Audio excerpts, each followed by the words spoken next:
আমি যাচ্ছি নিচে, ওদিক থেকে এদিকে হেঁটে যাব। আমি যখন বলবো তখন তুই পাথরটা ঠেলে নিচের দিকে গড়িয়ে দিবি। যেভাবে রয়েছে পাথরটা বুঝতেই পারছিস, একটা ঠেলা দিলেই ওটা নিচের দিকে গড়িয়ে যাবে। পারবি তো? জলের মধ্যে সোজা। ফেলুদা নিচে নেমে যেদিক দিয়ে এসেছে সেদিকটায় চলে গেল। তারপর শুনতে পেলাম ওর হাঁক। রেডি? আমি চেঁচিয়ে বললাম, রেডি। আর তারপরেই পেলাম ফেলুদার পায়ের আওয়াজ। আমার লাইনে আসার ৮-১০ পা আগেই ফেলুদা চেঁচিয়ে উঠল। গো! আমি পাথর ঠেলে দিলাম। ফেলুদা হাঁটা থামালো না। দেখলাম পাথর গড়িয়ে রাস্তায় পৌঁছানোর আগেই ফেলুদা তার অন্তত ১০ পা সামনে এগিয়ে চলে গেছে। দাঁড়া। ফেলুদা ফিরে এলো, সঙ্গে পাথর। এবার তুই নিচে যা, তোকে হাঁটতে হবে, হাঁটা থামাবি না। আমি পাথর ফেলবো, যদি দেখিস পাথর তোর দিকে তাক করে আসছে, হয়তো তোর পায়ে এসে লাগবে, তুই লাফিয়ে পাশ কাটাতে পারবি তো?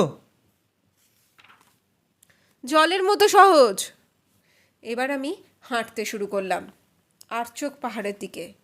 ফেলুদা খুব হিসেব করে জিপ টিপ কামড়ে একটা বিশেষ টাইমে পাথরটাকে মারল ঠেলা। আমি থামলাম না, লাফিয়ে পাশ কাটানোরও দরকার হলো না। পাথর আমি পৌঁছানোর আগেই রাস্তায় পড়ে দুটো পাক খেয়ে ডান দিকের পাহাড়ের ঢাল বেয়ে নিচের দিকে চলে গেল। ফেলুদা যেখানে ছিল সেখানেই বসে পড়ল। কি আর করি, আমিও তার কাছে গিয়ে হাজির হলাম। কি মূর্খ আমি, কি মূর্খ! এত সহজ! ফেলুদার কথা শেষ হলো না।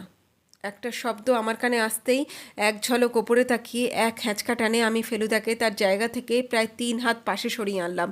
আর ঠিক সেই মুহূর্তে একটা বিরাট পাথরের চাই ১ সেকেন্ডের আগে যেখানে ফেলুদা ছিল সেখান দিয়ে গড়িয়ে গিয়ে বুনো লাল ফুলের একটা প্রকাণ্ড ঝোপটাকে তছনছ করে দিয়ে রাস্তার একেবারে প্রায় ঠক্কর মেরে পেছনের ঢাল দিয়ে নেমে অদৃশ্য হয়ে গেল।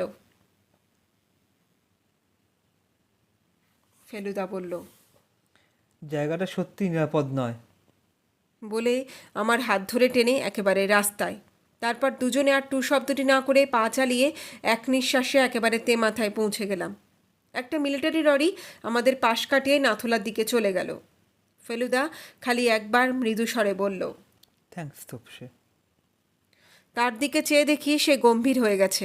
আমার মনের যে কী অবস্থা সে আর বলে কাজ নেই। কাছেই একটা ছাউনি দেওয়া বসবার ঘর ছিল, অনেকটা ইডেন গার্ডেনের বাসস্ট্যান্ডের মতো দেখতে। আমরা তার ভেতর গিয়ে বেঞ্চিতে বসে হাঁপ ছাড়লাম। ফেলুদা কপালের ঘাম মুছে বলল, কাউকে দেখতে পেয়েছিলি? বললাম, না, অনেক উঁচু থেকে পাথরটা এসেছিল। আমি যখন দেখেছি তখনই তার ভেলোসিটি অনেক। ফেলুদা একটা সিগারেট ধরিয়ে ভালো করে একটা টান দিয়ে বলল, আর ঢিলে ঢালা চলবে না, একটা কুইক এসপার ওসপার হওয়া দরকার। আমি বললাম, কিন্তু অনেক প্রশ্নের তো এখনো উত্তরই পাওয়া যাচ্ছে না ফেলুদা। কে বললো তোকে? ফেলুদা খেঁকিয়ে উঠল। কাল রাতে কখন ঘুমিয়েছি জানিস? 2:30-টে। ফেলুমিত্তির ঘোড়ার ঘাস কাটছে না। Experiment successful. যা সন্দেহ করেছিলাম তাই, পাথর এসে গাড়িতে পড়েনি। 1 in a million চান্সের উপর নির্ভর করে কেউ খুন করে না। প্ল্যানটা ছিল অন্য, কিন্তু সেটাকে অ্যাক্সিডেন্টের চেহারা দেওয়ার জন্য পাথরটা ফেলা হয়েছিল। মিস্টার সেলভাঙ্কার অজ্ঞান করা হয়েছিল আগেই, তারপর তাকে জিপ সমেত খাদের মধ্যে ফেলা হয়েছিল, তারপর সব শেষে ফেলা হয়েছিল পাথর। কিন্তু তাহলে ড্রাইভারটা যে? ড্রাইভারকে হাত করা হয়েছিল এ বিষয়ে আমার কোনো সন্দেহই নেই, কারণ এছাড়া জিনিসটা করা সম্ভব নয়। কিন্তু ড্রাইভার তো নিজেই খুন করে থাকতে পারে। না, কারণ মোটিভ কি, তার পক্ষে মূর্তিটার কথা জানবার বিন্দুমাত্র সম্ভাবনা ছিল বলে মনে হয় না। ফেলুদা উঠে পড়ল। আমাদের টার্গেট হচ্ছে SKM-463। কিন্তু দুঃখের বিষয় SKM-463 এর খোঁজ করে তাকে পাওয়া গেল না। সে গাড়ি কাল রাত্রেই নাকি শিলিগুড়ি চলে গেছে। আসলে কি জানিস, জিপটা নতুন বলে সকলেরই ওটার ওপর চোখ, ওটা তাই আর বসে থাকে না। তাহলে আমরা কি করব? দাঁড়া, একটু ভাবতে দে, সব গন্ডগোল হয়ে যাচ্ছে। জিপ স্ট্যান্ড থেকে হোটেলে ফিরে এলাম। ডাইনিং রুমে বসে বেয়ারেকে ডেকে কোল্ড ড্রিঙ্কসের অর্ডার দিলাম। ফেলুদার চোখ লাল, চুল উস্কো খুস্কো, মুঠো করা ডান হাত দিয়ে বাঁ হাতের তেলোতে বারবার ব্যর্থ ঘুষি মারছে। কবে পৌঁছেছি আমরা এখানে? সে হঠাৎ প্রশ্ন করল। 14ই এপ্রিল। 14ই না 15ই? 14ই? তুমি ভুলে যাচ্ছ ফেলুদা, সেদিন ছিল পয়লা বৈশাখ। Yes yes. আর খুন হয়েছে কবে? 11ই। সেদিন গ্যাংটকে ছিল সেলভাঙ্কার, নিশিকান্ত, হেলমুট আর ডাক্তার বৈদ্য। আর বীরেন্দ্র? ধরে নিচ্ছি বীরেন্দ্রও ছিল। ধরে নিচ্ছি প্রাইটেক্স ভুল করেনি। আচ্ছা, নিশিকান্তবাবুও তো জানলা দিয়ে কবে কাগজ ফেললো? যেদিন আমরা এসেছি সেদিনই রাত্রে। 14ই রাত্রে। গুড। সে সময় কে কে ছিল শহরে? হেলমুট, শশধর, ধরে নিচ্ছি বীরেন্দ্র, আর আর নিশিকান্ত? নিশিকান্ত তো থাকবেই। শুধু থাকবেই না, ও যদি কোনো গোলমাল করে থাকে তাহলে নিজের উপর থেকে সন্দেহ হটিয়ে দেবার জন্য নিজেই নিজের ঘরে কাগজ ফেলতে পারে, নিজেই খাদের মধ্যে লাফিয়ে পড়ে হেল্প বলে চিৎকার করতে পারে। কি গোলমাল করতে পারেন নিশিকান্তবাবু? সেটা এখনও জানি না।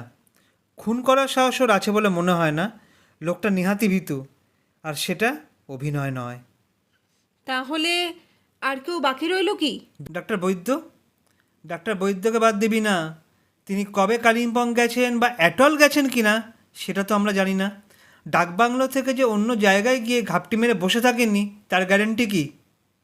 ফেলুদা এক চুমুকে এক গেলাস সিকিম অরেঞ্জ শেষ করে বলল, একমাত্র শশধরবাবুকে গতিবিধি সম্বন্ধে কোনো সন্দেহের কারণ নেই, কারণ তিনি আমাদের সঙ্গে একই প্লেনে একই জিপে গ্যাংটক এসেছেন এবং পরের দিন বোম্বে ফিরে গেছেন। ফিরে যে গেছেন সেটা তার বাড়ির লোকে টেলিফোনে কনফার্ম করেছে। অবশ্যই এখন তিনি বোম্বেতে নেই। একটা চান্স আছে, he is on his own ইয়ার। মনে হচ্ছে পেমিয়াংচিটা। ফেলুদা কথা থামালো। বাইরে থেকে একজন লোক এসে হোটেলের ভিতর ঢুকে ম্যানেজারের টেবিলের দিকে এগিয়ে গেল। লোকটা আমাদের জার্মান হিপি হেলমুট উঙ্গার। ম্যানেজারকে কি জিজ্ঞেস করাতে তিনি আমাদের দিকে আঙুল দেখিয়ে দিলেন। ও, তোমরা এখানেই আছো, আমি দেখতেই পাইনি। আমরা চেয়ার ছেড়ে উঠে দাঁড়ালাম। হেলমুটের যেন একটু কিন্তু কিন্তু ভাব। বলল, একটা জরুরি আলোচনা ছিল, তোমাদের ঘরে যাওয়া যায় কি? ঘরে এসে ঢোকার পর হেলমুট বলল, may I close the door? তারপর নিজেই গিয়ে ঘরের দরজা বন্ধ করে দিল। আমার বুকের ভেতরটা ঠিপ ঠিপ করছে। বিরাট লম্বা লোক, ফেলুদার চেয়েও 1 ইঞ্চি বেশি, তার উপর জার্মান। তার উপরে শুনেছি হিপিরা নানা রকম নেশা করে, আর বিদেশিদের সঙ্গে বন্দুক পিস্তল গোছের জিনিস থাকাটা কিছুই আশ্চর্য নয়, যদি কোনো বদমতলবে এসে থাকে লোকটা। ফেলুদা হেলমুটের দিকে একটা চেয়ার এগিয়ে দিল। কোল্ড ড্রিঙ্কস বা চা কফি কিছু চলবে? No thanks. হেলমুট কাঁধ থেকে ক্যামেরা নামিয়ে বিছানার ওপর রেখে বগলদাবা করে আকফা কোম্পানির একটা বড় লাল খামের ভেতর হাত ঢুকিয়ে বলল, তোমাদের কয়েকটা ছবি দেখাতে এনেছি। এগুলো কালার নেগেটিভ তোলা, এখানে প্রিন্ট হয় না, তাই দার্জিলিংয়ে পাঠিয়েছিলাম। আজই সকালে এনলার্জমেন্টগুলো হয়ে এসেছে। হেলমুট একটা ছবি বার করলো। এটা নর্থ সিকিম হাইওয়েতে তোলা। অ্যাক্সিডেন্টটা যেখানে হয় সেখান থেকে রাস্তাটা পাহাড়ের গা দিয়ে একেবারে উল্টো দিকে পাহাড়ে চলে গেছে। সরু ফিতের মতো রাস্তাটাকে অ্যাক্সিডেন্টের জায়গা থেকে দেখা যায়। আমি ছবিটা তুলেছি ওই উল্টো দিকের রাস্তা থেকে। গ্রাম, নদী আর 10 কিলোমিটার দূরে সিকিমের খানিকটা অংশ মিলিয়ে একটা চমৎকার ভিউ পাওয়া যায় ওখান থেকে। কথা ছিল সিলভাঙ্কার গুম্ফা যাওয়ার পথে আমাকে ওখান থেকে তুলে নিয়ে যাবে, কিন্তু তার গাড়ি আমার কাজ অবধি পৌঁছায়নি। ছবি তুলতে তুলতে একটা শব্দ পেয়ে সেদিকে মুখ ঘুরিয়ে আমি এই দৃশ্যটা পাই, যেটা আমি আমার টেলিফটো লেন্সে দিয়ে তুলে রাখি। আশ্চর্য ছবি, এত দূর থেকে তোলা সত্ত্বেও মোটামুটি সবই বেশ বোঝা যাচ্ছে। একটা জিপ পাহাড়ের গা দিয়ে গড়িয়ে পড়ছে। তার কিছু ওপরে রাস্তায় একটা লোক দাঁড়িয়ে পরন্ত জিপটার দিকে দেখছে। এটা বোধহয় ড্রাইভারটা। মুখ চেনার উপায় নেই, কিন্তু সে যে নীল রঙের জামা পরে রয়েছে সেটা বোঝা যাচ্ছে। এছাড়া আর কোনো লোক ছবিটাতে নেই। এবার হেলমুট আর একটা ছবি বার করলো। এটা আগেরটার কয়েক সেকেন্ড পরে তোলা। এটা আরও অদ্ভুত ছবি। এটার তলার দিকে দেখা যাচ্ছে জিপটা পাহাড়ের গায়ে ভাঙা অবস্থায় কাত হয়ে পড়ে আছে। আর ডান দিকে কিছু ওপরে একটা ঝোপের পেছনে একটা কালো স্যুট পরা লোকের খানিকটা অংশ মাটিতে শোয়া অবস্থায় দেখা যাচ্ছে। ছবির ওপর দিকে রাস্তায় ড্রাইভারটা এবার কোমরে হাত দিয়ে দাঁড়িয়ে আমাদের পেছন দিকে মাথা উঁচু করে ওপর দিকে দেখছে। ছবির একেবারে ওপরের অংশে পাহাড়ের গায়ে এবার আরেকজন নতুন লোককে দেখা যাচ্ছে। তারও মুখ চেনার কোনো উপায় নেই, কিন্তু গায়ের জামার রং লালচে। সে একটা বড় পাথরের পেছনে উপুর হয়ে রয়েছে। তৃতীয় ছবিতে লাল পোশাক পরা লোকটাকে আর দেখা যাচ্ছে না। নীল জামা পরা লোকটা দৌড়ানোর ভঙ্গিতে ছবি থেকে প্রায় বেরিয়ে চলে গেছে। গাড়ি আর কালো স্যুট পরা লোকটা যেমন ছিল তেমনই আছে। আর পাহাড়ের গায়ে যে পাথরটা ছিল সেটা পড়ে আছে রাস্তার ওপর একটা গাছের পাশে। রিমার্কেবল, ফেলুদা বলে উঠল। অদ্ভুত ছবি, এরকম ছবি আমি কমই দেখেছি। এরকম সুযোগও কমই পাওয়া যায়, হেলমুট বলল। তুমি ছবিগুলো তোলার পর কী করলে? গ্যাংটকে ফিরে এলাম। হেঁটেই গিয়েছিলাম, হেঁটেই ফিরলাম। অ্যাক্সিডেন্টের জায়গায় পৌঁছানোর আগেই সেলভাঙ্কারকে তুলে নিয়ে যাওয়া হয়েছে। আমি গিয়ে শুধু পাথর আর ভাঙা জিপ দেখেছি। গ্যাংটকে ঢুকতেই অ্যাক্সিডেন্টের খবর পেয়েছি, আর পেয়েই সোজা হাসপাতালে চলে গেছি। আমি যাবার পরেও সেলভাঙ্কার ঘন্টা দুয়েক বেঁচে ছিলেন। তোমার ছবি তোলার ব্যাপারটা তুমি কাউকে বলনি? বলে কী লাভ? যতক্ষণ না সে ছবি প্রিন্ট হয়ে আসছে ততক্ষণ তো সেটাকে প্রমাণ হিসাবে ব্যবহার করা যায় না। মুখের কথা কে বিশ্বাস করবে? অথচ আমি সেই মুহূর্তে থেকেই জানি ঘটনাটা কীভাবে ঘটেছিল। জানি যে জিনিসটা অ্যাক্সিডেন্ট নয়, খুন। আরও কাছ থেকে তুললে অবশ্যই খুনির চেহারাটাও বোঝা যেত, কিন্তু বুঝতেই পারছো সেটা সম্ভব ছিল না। ফেলুদা ম্যাগনিফ্লাইং গ্লাস দিয়ে ছবিগুলো দেখতে দেখতে বলল, ওই লাল পোশাক পরা লোকটা কি তাহলে বীরেন্দ্র? ইম্পসিবল, দৃঢ় গলায় বলে উঠল হেলমুট। আমরা দুজনেই রীতিমতো অবাক হয়ে তার দিকে চাইলাম। মানে? ফেলুদা বলল, তুমি অত শিওর হচ্ছে কি করে? কারণ আমি হচ্ছি বীরেন্দ্র সেলভাঙ্কার। ফেলুদার চোখ ছানাবাড়া হতে এই প্রথম দেখলাম। তুমি বীরেন্দ্র? মানে তোমার চুল কটা, তোমার চোখ নিয়ে, তোমার ইংরাজিতে জার্মান টান। ভেরি সিম্পল, হেলমুট চেয়ার ছেড়ে উঠে পড়ল। আমার বাবা দুবার বিয়ে করেন, আমি প্রথম স্ত্রীর সন্তান। আমার মা ছিলেন জার্মান। বাবা যখন হাইডেলবার্গে ছাত্র ছিলেন তখনই আলাপ, আর বিদেশ থাকতেন বাবা বিয়ে করেন। মার নাম ছিল হেলগা, বিয়ের আগের পদবি ছিল উঙ্গার। আমি যখন ভারতবর্ষ ছেড়ে জার্মান গিয়ে সেটেল করি তখন বীরেন্দ্র নামটা ছেড়ে হেলমুট নামটা নিই, আর মার পদবিটা নিই। আমার মাথা ভোঁ ভোঁ করছে। সত্যিই তো, জার্মান স্ত্রী হলে ছেলের চেহারা সাহেবের মতো হওয়া কিছুই আশ্চর্য নয়। বাড়ি ছেড়ে চলে গেলে কেন? ফেলুদা জিজ্ঞেস করল। মা মারা যাবার পর 5 বছর পর বাবা যখন দ্বিতীয়বার বিয়ে করলেন তখন মনটা ভেঙে গেল। মাকে আমি ভীষণ ভালোবাসতাম, বাবার ওপরেও টান ছিল, কিন্তু ঘটনাটার পর মনটা কেমন জানি বিগড়ে গেল। বাবার ওপর একটা ঘৃণার ভাব এলো মনে, তাই সব ছেড়ে ছুড়ে চলে গেলাম। বহু কষ্ট করে, বহুবার নিজের জীবন বিপন্ন করে অবশেষে আমি ইউরোপ পৌঁছই। গোড়ায় কয়েক বছর কুলিগিরি থেকে এমন কোনো কাজ নেই যা আমি করিনি। প্রায় 7-8 বছর এইভাবে কষ্টে কাটে। তারপর ছবি তুলতে শিখি, ভালো ফটোগ্রাফার হিসাবে নামও হয়। অনেক পত্রিকায় আমার তোলা ইউরোপের অনেক দেশের ছবি ছাপা হয়। বছর 4 আগে ফ্লোরেন্সে ছবি তুলেছিলাম। সেখানে হঠাৎ বাবার এক বন্ধুর সামনে পড়ে যাই। তিনি আমাকে চিলে ফেলেন, আর তিনিই বাবাকে আমার সম্বন্ধে লিখে জানান।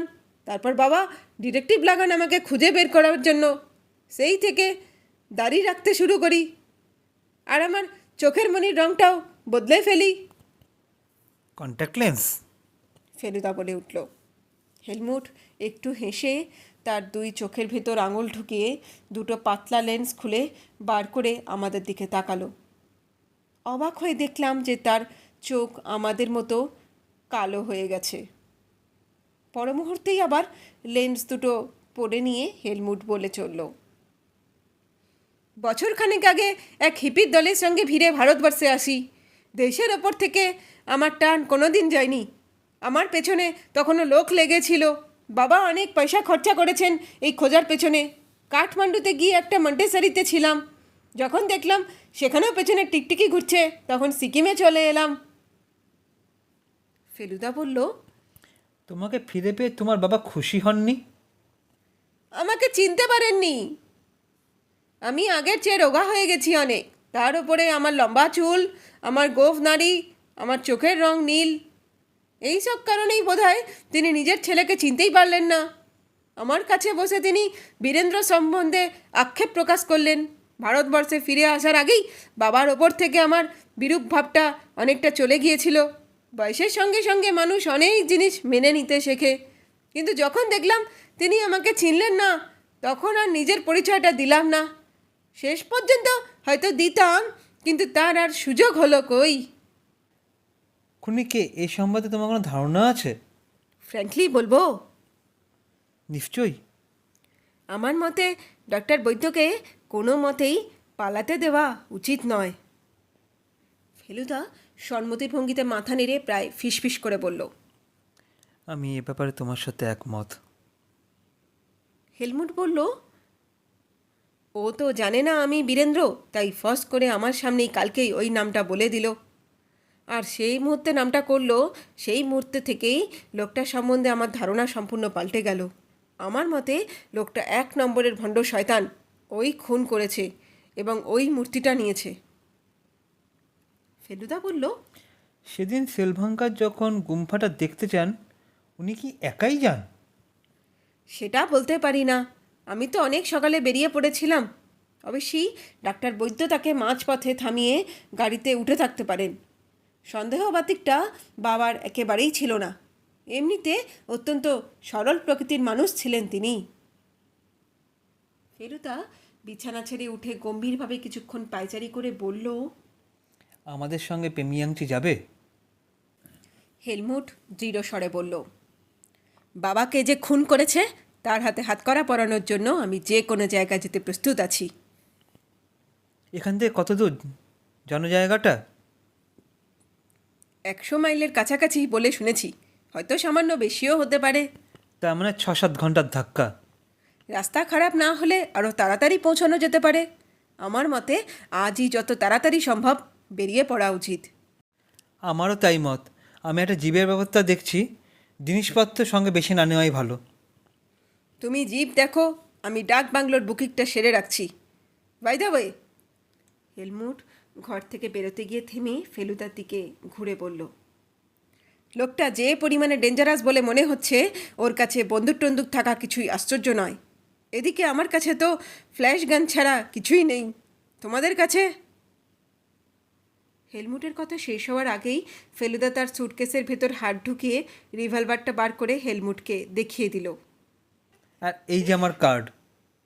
তাই আমি হাসছিলাম। আবার পর। আর এই যে আমার কার্ড। ফেলুদা তার প্রাইভেট ইনভেস্টিগেটর লেখা ভিজিটিং কার্ডের একটা হেলমুটের দিকে এগিয়ে দিল। কিন্তু দুঃখের বিষয়, সেদিন আর কোনো জিপ ভাড়া পাওয়া গেল না। যে কটা ছিল সবগুলো আমেরিকান ট্যুরিস্টরা নিয়ে সারাদিনের জন্য রুমটেক চলে গেছে। আগামীকাল সকলের জন্য জিপের ব্যবস্থা করে বেশিরভাগ দিনটাই হেঁটে গ্যাংটক শহর দেখে কাটিয়ে দিলাম। দুপুরে বাজারের দিকটায় নিশিকান্তবাবুর সঙ্গে দেখা হলো।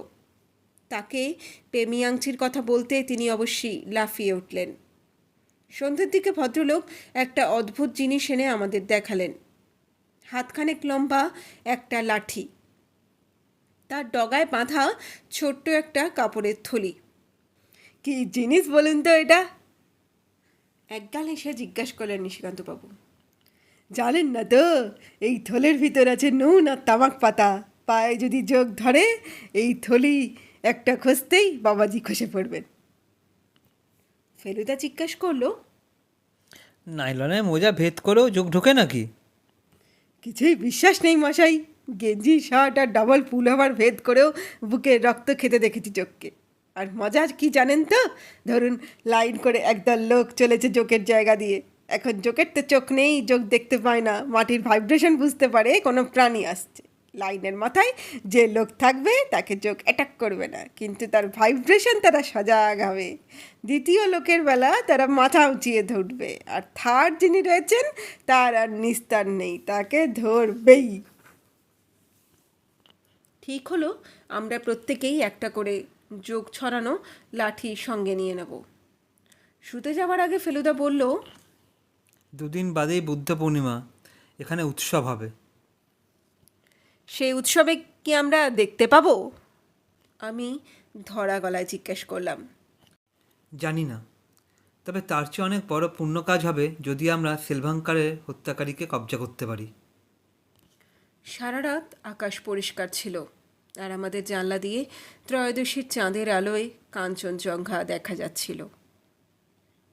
পরদিন ভোর 5টায় আমি, ফেলুদা, হেলমুট আর নিশিকান্ত সরকার সামান্য জিনিসপত্র, 4টে কাগজের বাস্কে, হোটেলের তৈরি দুপুরের লাঞ্চ আর 4খানা যোগ ছড়ানো লাঠি নিয়ে দুগ্গা বলে পেমিয়াংচির উদ্দেশ্যে বেরিয়ে পড়লাম। গ্যাংটক থেকে পেমিয়াংচি যাবার 2টো রাস্তা আছে, একটা কিউশিং হয়ে আর একটা নামচি দিয়ে নয়াবাজার হয়ে। কিউশিংয়ের রাস্তা দিয়ে গেলে দূরটা কম হয়, কিন্তু গত কদিনের বৃষ্টিতে সে রাস্তা নাকি খারাপ হয়ে গেছে, তাই আমাদের নয়াবাজার দিয়েই যেতে হবে। 127 মাইল পথ। এমনিতে হয়তো দুপুরের খাওয়াটা সারার জন্য নামচিতে থামতে হতো, কিন্তু আমরা হোটেল থেকে লুচি, আলুর তরকারি আর মাংসের কাটলেট নিয়ে এসেছি। তাছাড়া 2টো বড় ফ্লাক্সে রয়েছে জল, আর 2টোতে গরম কফি। কাজেই পথে আর খাওয়ার জন্য থামতে হবে না। সাবধানে গেলেও ঘন্টা 8 বেশি সময় লাগা উচিত নয়। তাই মনে হয় বিকেলের আগেই আমরা পেমিয়াংচি পৌঁছে যাব।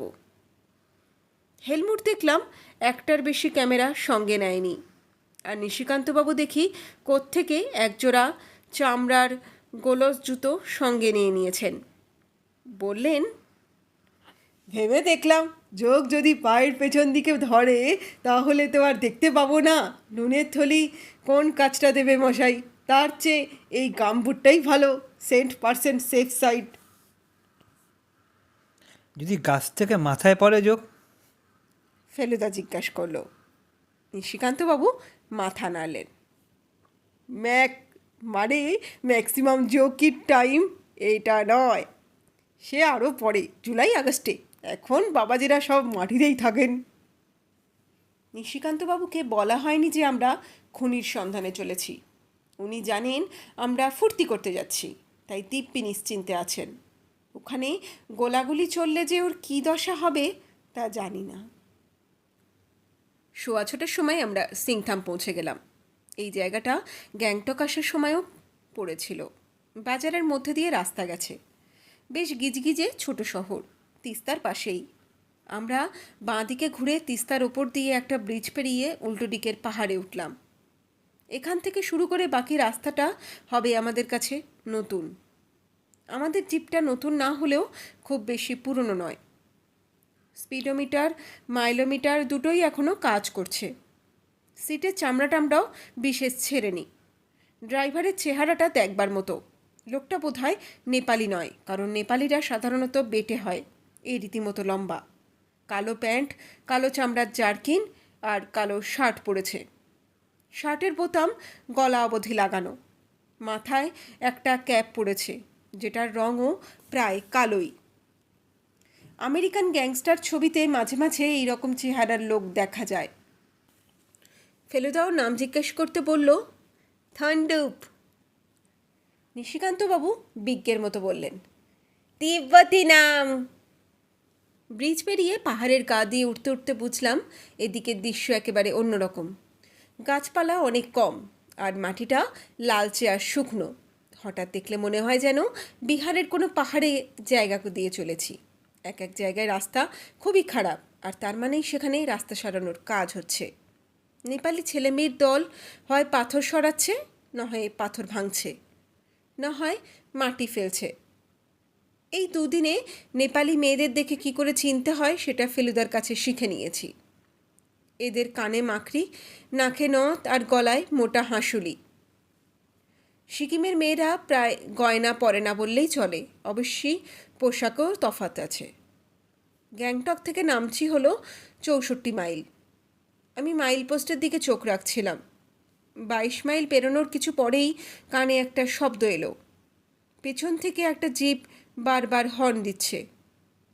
থন্ডুপ কিন্তু পাস দেবার কোনো আগ্রহ না দেখিয়ে কেবল আমাদের গাড়ির স্পিডটা একটু বাড়িয়ে দিল।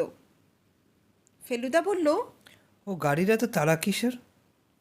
থন্ডুপ বলল, হর্ন দিক গে, ওকে এগোতে দিলে আপনাদের ধুলো খেতে হবে।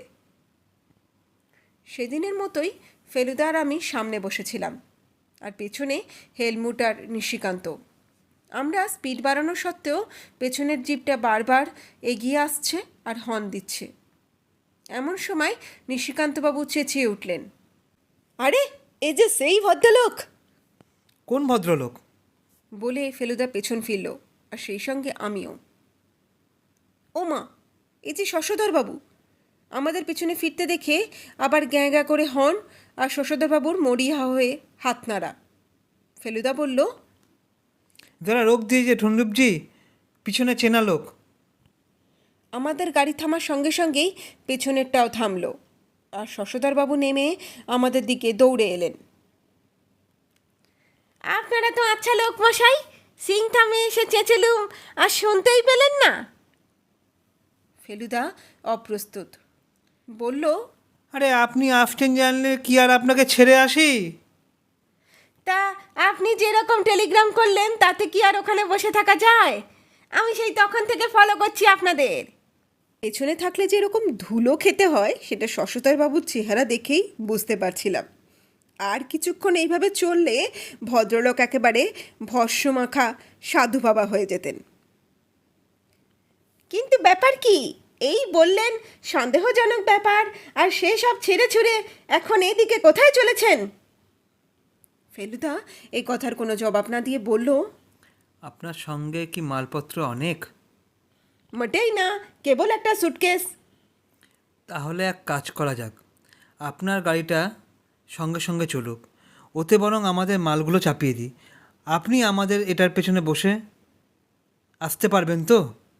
নিশ্চয়ই। জিপ চলতে চলতে ফেলুদা গত দুদিনের ঘটনাগুলো শশধরবাবুকে বলল, এমনকি হেলমুটের আসল পরিচয়টাও দিয়ে দিল। সব শুনে টুনে শশধরবাবু ভুরু কুচকে বললেন, but who is this doctor Vaidya? শুনে তো ভণ্ড বলেই মনে হচ্ছে। আজকের দিনে এসব বুজরুকির প্রশ্রয় দেওয়ার কোনো মানেই হয় না। আমাদের ওর হাবভাব দেখেই ওকে সোজাসুজি হুমকি দেওয়া উচিত ছিল। সেটা না করে আপনারা ওকে পেমিয়াংচি পালাতে দিলেন। সত্যি আপনাদের কাছ থেকে। ফেলুদা বাধা দিয়ে বলল, হেলমেটের আসল পরিচয়টা পাওয়াতেই তো ওর উপর সন্দেহটা গেল। আর আপনার দিক থেকেও খানিকটা গলতি হয়েছে শশধরবাবু। আপনি তো একবারও বলেননি সিলভাঙ্কারের প্রথম স্ত্রী জার্মান ছিলেন। শশধরবাবু বললেন, আরে সে কি আজকের কথা মশাই? তাও জার্মান বলে জানতুমই না, বিদেশি এইটুকুই শুনেছি। সেলভাঙ্কার প্রথম বিয়ে করে আজ থেকে প্রায় 35 বছর আগে। আই হোপ বৈদ্য বেটা সেখান থেকে সটকে পড়েনি, না হলে এই এতখানি পথ যাওয়াটাই বৃথা হবে। নামচি পৌঁছালাম 9টার কিছু পরে। আকাশে মেঘ জমতে শুরু করেছে, তবে নামচিতে নাকি বৃষ্টি হয় না বললেই চলে। এটা নাকি সিকিমের সবচেয়ে শুকনো আর সবচেয়ে স্বাস্থ্যকর জায়গা। তাছাড়া সুন্দরও বটে, আর আশ্চর্য রকম পরিচ্ছন্ন। তা সত্ত্বেও আমরা মিনিট 10 বেশি থামলাম না। যেটুকু থামা সেটুকু শুধু গাড়ির পেটে একটু ঠান্ডা জল আর আমাদের পেটে একটু গরম কফি ঢালার জন্য। হেলমুট এর ফাঁকেই কয়েকটা ছবি তুলে নিল। লক্ষ্য করলাম সে কথা টথা বিশেষ বলছে না। ছবিটা তোলা যেন অভ্যেসের বশে। শশধরবাবুও চিন্তিত ও গম্ভীর। নিশিকান্তবাবু ফেলুদার মুখে সমস্ত ঘটনা শুনে একটু ঘাবড়েছেন বটেই, তবে ভিতরে ভিতরে মনে হলো অ্যাডভেঞ্চারের গন্ধটা পেয়ে তিনি বেশ একটা রোমাঞ্চ বোধ করছেন। নামচির বাজার থেকে একটা কমলালেবু কিনে খোসা ছাড়াতে ছাড়াতে বললেন, বিপদ যাই আসুক না কেন মশাই, একদিকে প্রদোষবাবু আর একদিকে জার্মান বীরেনবাবুকে নিয়ে ডরবার কোনো কারণ দেখছি না। নামচি থেকে রাস্তা নামতে নামতে একেবারে নদীর লেভেলে পৌঁছে যায়। এই নদীর ধারেই নয়া বাজার। সেখান থেকে আবার একটা ব্রিজ পেরিয়ে অনেকখানি পথ এই নদীর ধার দিয়ে উঠে ৯,০০০ ফুটের ওপর পেমিয়াংছি। এই নদী তিস্তা নয়, এর জল তিস্তার মতো ঘোলা নয়, এর জল স্বচ্ছ সবুজ। মাঝে মাঝে জলের স্রোত পাহাড়ে বাঁধা পেয়ে ফেনিয়ে ফেনিয়ে উঠছে। এই নদীর নাম রঙ্গিত। এর সুন্দর পাহাড়ে, এটি সুন্দর পাহাড়ি নদী, এর আগে আমি কখনো দেখিনি। রঙ্গিতের পাশ দিয়ে পাক খেয়ে খেয়ে আমরা যে পাহাড়ে উঠছি তাতে গাছপালা অনেক বেশি। এখানে মাটি লাল নয় আর শুকনোও নয়। এ যে বিহারের কোনো পাহাড় নয়, এ যে হিমালয়, তাতে কোনো ভুল নেই। শশধরবাবু বলেছিলেন ইয়াং মাউন্টেন্স, তাই ধস নামে। সেই ধসের যে কত চিহ্ন আশপাশে পাহাড়ের গায়ে ছড়িয়ে রয়েছে তার কোনো ঠিক ঠিকানা নেই। সবুজ পাহাড়ের গায়ে এখানে ওখানে ছাই রঙের সব ক্ষতচিহ্ন। ঠিক মনে হলো পাহাড়ের গায়ে বুঝি সেতী হয়েছে। অজস্র গাছপালা বনবাদার সমেত পাহাড়ের এক একটা অংশ ধসে পড়েছে একেবারে নদীর কিনারে। এই সব ন্যাড়া অংশ নতুন করে গাছপালা হয়ে আবার কবে পাশের সবুজের সঙ্গে মিশে যাবে তা কে জানে। একটা গুম্ফার পাশ দিয়ে যেতে যেতে দেখি সেই ভূত তাড়ানো নিশানের ঝাড়। সবগুলো নিশানই তকতকে নতুন বলে মনে হচ্ছে। শশধরবাবু বললেন, সামনে বুদ্ধ পূর্ণিমা, তারই তোড়জোড় চলছে। ফেলুদা প্রথমে বোধহয় কথাটা শোনেনি। প্রায় মিনিট খানেক পরে বলল, কত তারিখে পড়েছে বুদ্ধ পূর্ণিমা? শশধরবাবু বললেন, কালই বোধহয় পূর্ণিমা, কাল হলো 17 এপ্রিল। 17 এপ্রিল, তার মানে হলো চৌঠা বৈশাখ। চৌঠা বৈশাখ। ফেলুদার বিড়বিড়ানি জিপের শব্দে আর কেউ বোধহয় শোনেনি। তারিখ নিয়ে এত কি চিন্তা করছে ফেলুদা? আর ও এত গম্ভীর কেন? আর হাতের আঙুল মটকাচ্ছে কেন? পেমিয়াংছির আগের শহরের নাম গেজিং। এখানেও দেখি নিশানের ছড়াছড়ি। এখান থেকে পেমিয়াংছি 3 মাইল। জিপ ক্রমশ ওপরে উঠছে। রাস্তা রীতিমতো খাড়াই। এখানে গাছ কম, তবে ওপরের দিকে চাইলেই দেখতে পাচ্ছি কালচে সবুজ রঙের ঘন বন। খানিকটা রাস্তা রীতিমতো খারাপ। জিপকে খুব সাবধানে চলতে হচ্ছে। মনে হলো এদিকের বৃষ্টিটা গ্যাংটকের চেয়ে বেশি হয়েছে। জিপ 4 হুইলে অতি সন্তর্পণে একটা গোলমেলে এবড়োখেবড়ো রাস্তা পেরোলো। ঝাঁকুনির চোটে নিশিকান্তবাবুর মাথাটা জিপের ওপরে লোহার রডের সঙ্গে ঠকাং করে লাগায় ভদ্রলোক ওরে শেষা বলে উঠলেন। একটু পরেই ক্রমে আলো কমে এলো। এটা শুধু মেঘের জন্য নয়। আমাদের জিপের একপাশে এখন একটা গাঢ় সবুজ পাতা আর সাদা ডাল গাছপালাওয়ালা গাছের বন। হেলমুট বলল, ওগুলো বার্চ গাছ, বিলেতে খুব দেখা যায়। এখানে আমাদের জিপ ওই বনের মধ্যেই রাস্তা দিয়ে চলেছে। আমাদের দুপাশে বন, তার মধ্যে দিয়ে আমরা চড়াই উঠছি সাপের মতো পেঁচালো রাস্তা দিয়ে। এবার আরও গভীর বন, আরও বড় বড় গাছ, ঠান্ডা স্যাঁতস্যাঁতে হাওয়া। জিপের আওয়াজ ছাপিয়ে বনের ভিতর থেকে অচেনা পাখির তীক্ষ্ণ শীষ। নিশিকান্তবাবু বললেন, বেশ থ্রিলিং লাগছে। রাস্তা ফাঁকা হয়ে গেল। সামনে একটা সবুজ ঢিপি, ওপরে খোলা মেঘলা আকাশ। ক্রমে একটা বাংলোর টালিওয়ালা ছাদ দেখা গেল। তারপর পুরো বাংলোটা। এই সেই ব্রিটিশ আমলের বিখ্যাত বাংলো। পেছন দিকে আকাশের নিচে সবুজ থেকে আবছা নীল হয়ে যাওয়া থরে সাজানো পাহাড়। জিপ থামলো। আমরা নামলাম। চৌকিদার বেরিয়ে এলো। আমাদের জন্য ঘর ঠিক করা আছে। और कौन है यहाँ? शशधरबाबू जिज्ञासा करलेन। नहीं साहब, बांग्ला खाली है। আর কেউ নেই? এবার ফেলুদা জিজ্ঞাসা করলো। আর কেউ আসেনি? এসেছিল, তিনি কাল রাত্রেই চলে গেছেন, দাড়িওয়ালা চশমা পড়া বাবু।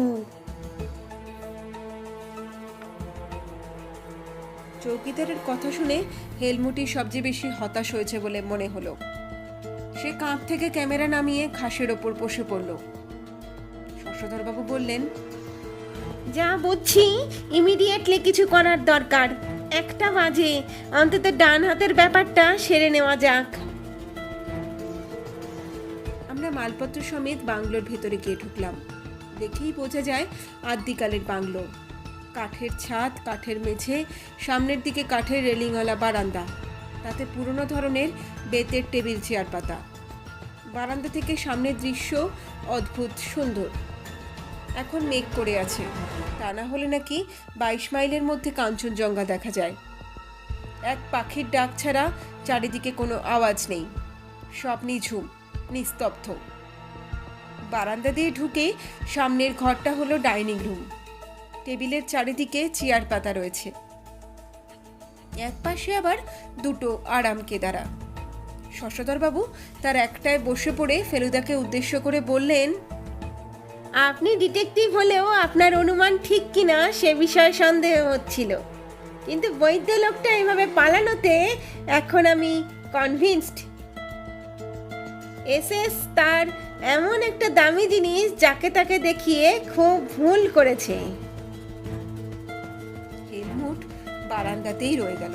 নিশিকান্তবাবু বোধহয় বাথরুমের খোঁজে ভেতরের ঘরে ঢুকে গেলেন। ফেলুদা বাংলোর অন্য ঘরগুলো ঘুরে ঘুরে দেখতে লাগলো। আমি আর কি করি, খাবার টেবিলের পাশেই একটা চেয়ারে বসে পড়লাম। এত দূর আসা বৃথা হবে। সেলভাঙ্কারের আততায়ী অল্পের জন্য হাত থেকে ফসকে বেরিয়ে যাবে। আমরা বোকার মতো দৃশ্য দেখে গ্যাংটক ফিরে যাব। সব কথা ভাবতেও খারাপ লাগছিল। ডাইনিং রুমের পেছন দিকে 2টো দরজা দিয়ে 2টো বেডরুমে যাওয়া যায়। ডান দিকের দরজাটা দিয়ে ফেলুদা বেরিয়ে এলো, হাতে একটা লাঠি। এই লাঠিটাই ডক্টর বৈদ্যর হাতে দেখেছিলাম না? ভদ্রলোক এসেছিলেন ঠিকই, ফেলুদার গলার স্বর শুকনো আর ভারী। কারণ তিনি চিহ্নস্বরূপ তার লাঠিটা ফেলে রেখে গেছেন। Very strange. নিশিকান্তবাবু রুমাল দিয়ে মুখ মুছতে মুছতে ঘরে ঢুকলেন। তারপর, অদ্ভুত জায়গা বলে আমাদের পাশের চেয়ারটায় বসে বিশ্রী শব্দ করে হাই তুললেন। ফেলুদা বসল না। ফায়ার প্লেসের সামনে দাঁড়িয়ে ডক্টর বৈদ্যর লাঠিটা ডান হাতে নিয়ে বাঁ হাতের তেলোয় ঠকঠক করে অন্যমনস্কভাবে ঠুকতে লাগলেন। শশধরবাবু বললেন, কই মিস্টার সরকার, আপনাদের ওই খাবারের বাস্কগুলো খুলুন।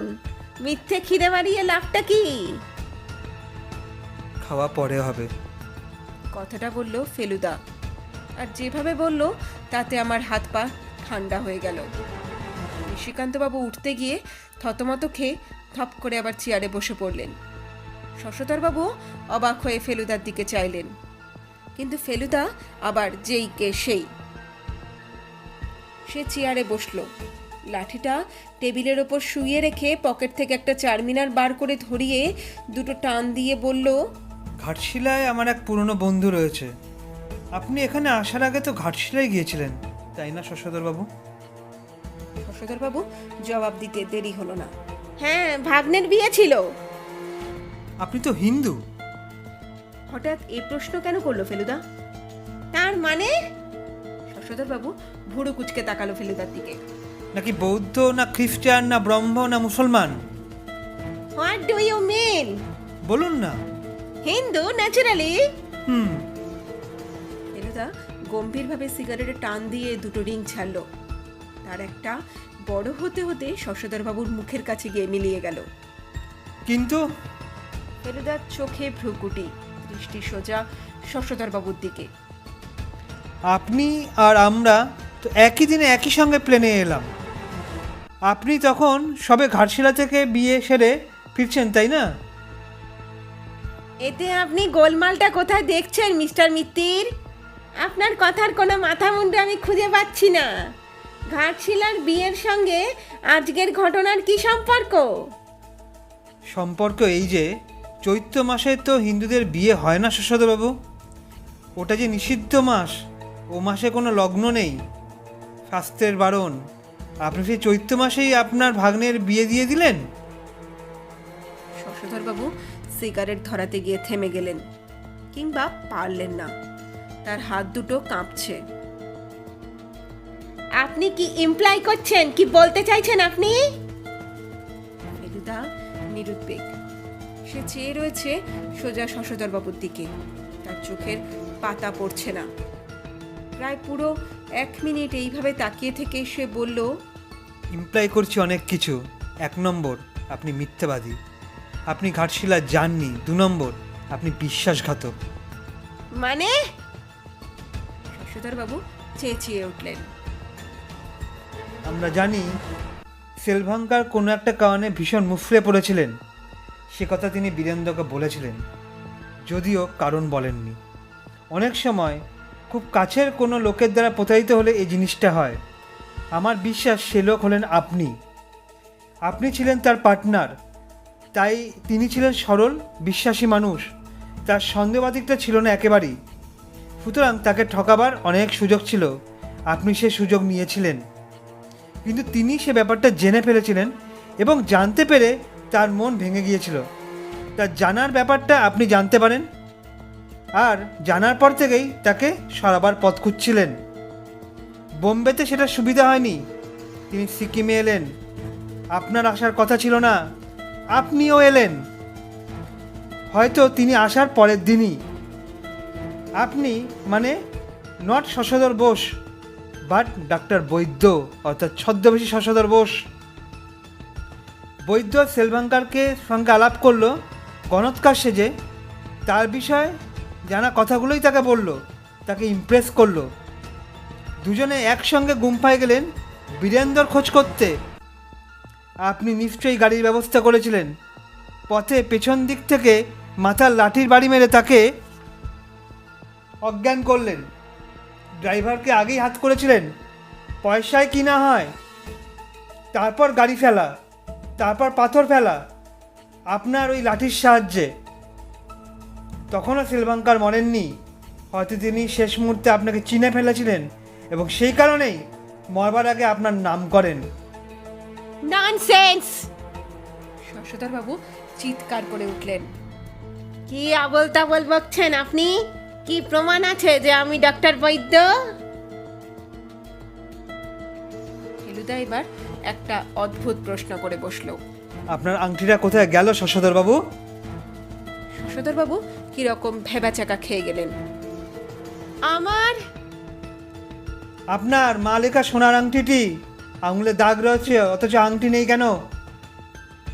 ও, ওটা। শশধরবাবু ঢোক গিললেন। ওটা আঙুলে টাইট হচ্ছিল তাই। ভদ্রলোক কোটের পকেট থেকে আংটি বার করে দেখালেন। মেকআপ চেঞ্জ করে পড়তে ভুলে গেছিলেন তাই না? ওই একই আঙুলের দাগ সেদিন মোমবাতির আলোয় দেখেছিলাম শশধরবাবু। তখনই একটা খটকা লেগেছিল, কিন্তু কেন তা বুঝতে পারিনি। শশধরবাবু চেয়ার ছেড়ে উঠতে যাচ্ছিলেন। ফেলুদা গর্জন করে উঠল, বসুন, আরও আছে। শশধরবাবু বসলেন, ঘাম মুছলেন। ফেলুদা বলে চলল, সেলভাঙ্কার খুন হলো। ডক্টর বৈদ্য তার পরের দিন বললেন কালিম্পং যাচ্ছেন লামার সঙ্গে দেখা করতে। আসলে কিন্তু তা নয়। আসলে ডাক্তার বৈদ্য ওরফে শশধর বোস চলে এলেন কলকাতায়। এদিকে শশধর বোস আগেই টেলিগ্রাম করেছিলেন অ্যারাইভিং 14th। সেটা পেয়ে সেলভাঙ্কার বিস্মিত ও বিচলিত হন, কারণ আপনার সিকিমে আসার কোনো কথাই ছিল না এবং সেলভাঙ্কার আপনাকে অ্যাভয়েড করতে চাইছিলেন। যাই হোক, আপনি 14th এলেন, কারণ এই আশাটাই হবে আপনার অ্যালিবাই। 14 এসে সালভাঙ্কারের মৃত্যুতে আক্ষেপ ভান করে আপনি 15 বললেন বোম্বে ফিরছেন। আসলে আপনি বোম্বে জানেনই, গ্যাংটকের আশেপাশেই কোথাও রয়ে গেছিলেন গা ঢাকা দিয়ে। সেদিন সন্ধ্যায় ডক্টর বৈদ্যর বসে আপনি আমাদের ভেলকি দেখালেন। আপনি জেনেছিলেন আমি ডিটেকটিভ, তাই আপনি পেমিয়াংচি রওনা হবার আগে পাথর গড়িয়ে আমাকে সাবার করার চেষ্টা করেছিলেন এবং আপনি রুমটাকে আমাদের ফলো করে গিয়ে ঘরের মধ্যে একজন বিকট হুহুর শব্দ করে উঠল, কান্নার ভয়ের মাঝামাঝি। ইনি নিশিকান্ত সরকার। বসুন নিশিকান্তবাবু, আর লুকিয়ে লাভ নেই। আপনি খুনের জায়গায় গিয়েছিলেন কেন, আর কাকে দেখেছিলেন সেখানে? নিশিকান্তবাবু হাত দুটোকে হ্যান্ডস্যাপের মতো করে মাথার ওপর তুলে আবার সেই কোকানির সুরে বললেন, মশাই, জানতাম না ওই মূর্তিটা এত ভ্যালুয়েবল। তারপর যখন জানলুম। টিবেটিয়ান ইনস্টিটিউটে আপনিই গেছিলেন?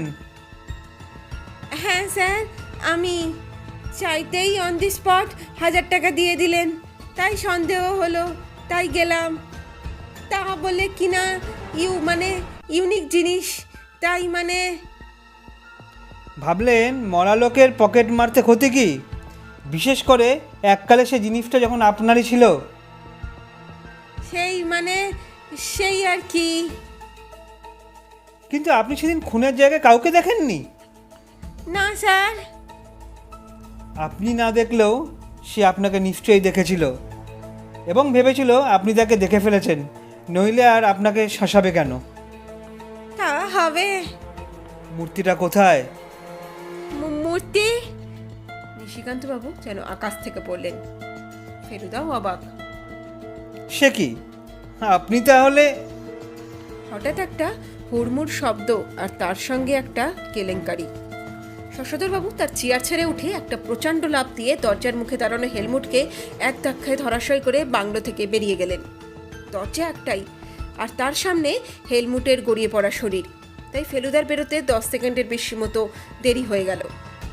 সবাই যখন বাইরে পৌঁছেছি তখন জিপের ইঞ্জিন গর্জন করে উঠেছে। এই ড্রাইভারটাকেও নিশ্চয়ই হাত করা ছিল, আর সে সেই ধরনের বিপদের জন্য তৈরিই ছিল। শশধরবাবুকে নিয়ে জিপ প্রচণ্ড বেগে ঢাল নেমে বনের দিকে এগিয়ে গেল। এদিকে আমাদের জিপটাও গর্জিয়ে উঠেছে, কারণ থন্ডুক বুঝেছে যে আমরা নিশ্চয়ই ফলো করব। কিন্তু তার আর দরকার হলো না। গাড়ি অদৃশ্য হওয়ার আগেই ফেলুদার রিভলভারের দুটো অব্যর্থ গুলি তার পিছনের দুটো টায়ারকে ফাঁসিয়ে দিল। জিপটা রাস্তার একদিকে কেতরে গিয়ে একটা গাছের গায়ে ধাক্কা লেগে থেমে গেল। দেখলাম শশধরবাবু লাফিয়ে পড়ে ঊর্ধ্বশ্বাসে বনের দিকে ছুটলেন। ড্রাইভারটা উল্টো দিক দিয়ে বেরিয়ে জিপের স্টার্টিং হ্যান্ডেলটা উঁচিয়ে এগিয়ে এলো। ফেলুদা তাকে অগ্রাহ্য করে ছুটল বনের দিকে। আমরা তিনজনে তার পেছনে।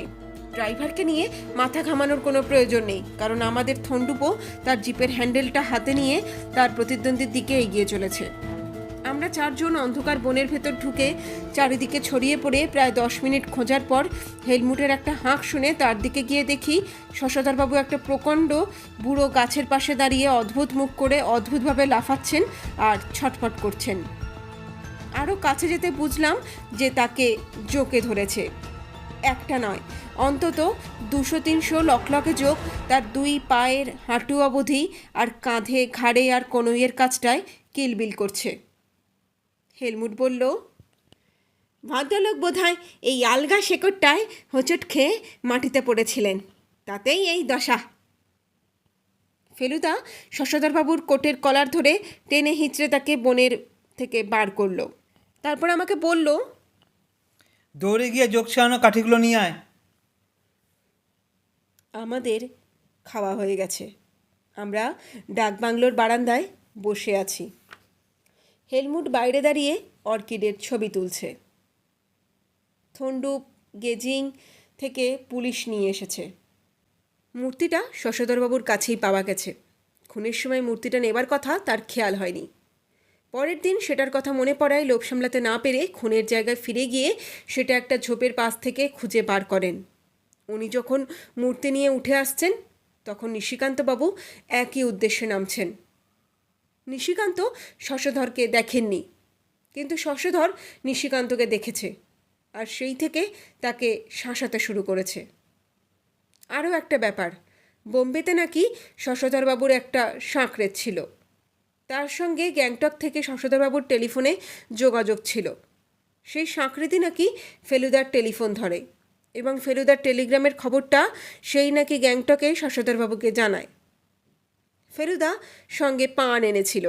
চিবোতে চিবোতে নিশিকান্তবাবুকে বলল, আপনিও যে একটি ছোটোখাটো ক্রিমিনাল সে বিষয়ে কোনো সন্দেহ নেই।